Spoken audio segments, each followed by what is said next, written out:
The Middle East is a region with immense history and culture. However, in recent decades it has been known primarily for instability and violence. The most recent threat to the region is posed by the Islamic State of Iraq and Syria, or ISIS, a terrorist organization which seeks to create a new caliphate, or kingdom, over the entire region.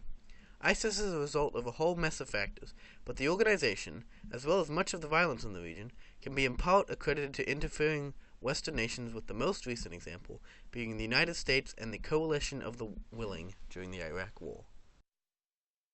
The war with ISIS has raged through the Middle East for many years.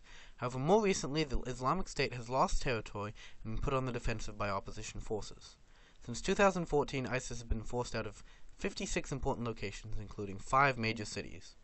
Right now, Iraqi forces are fighting to capture Mosul, a key city in the region and once an ISIS stronghold.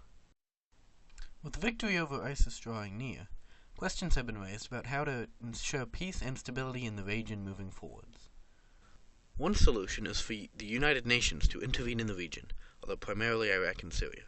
Once in control, the United Nations would use money given to them by countries like the United States and Great Britain, who have intervened needlessly in the region, and use that money to build infrastructure and other developments throughout the suffering countries.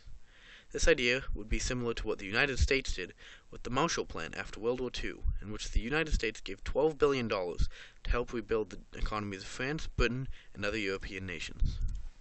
While this plan is not popular due to its enormous cost, it would create stability for millions of people all around the Middle East of all religions and cultures.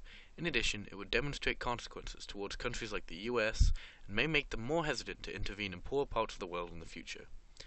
It has also received support on both sides of the aisle, like from Senator Lindsey Graham from South Carolina and former Secretary of State John Kerry.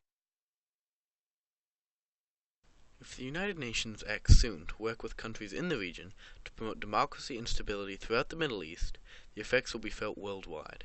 The current flood of refugees would be stemmed and millions of people will be brought out of poverty and into a safe and secure society. If that's not reason enough, if the Middle East is allowed to reach its full potential, countless more innovations and ideas will flood the world. Who knows, the cure for cancer might come from ensuring regional stability. To be frank, there is little reason why anyone anywhere should have to suffer from extreme poverty or violence when such powerful tools and technologies are at the hand of the modern world.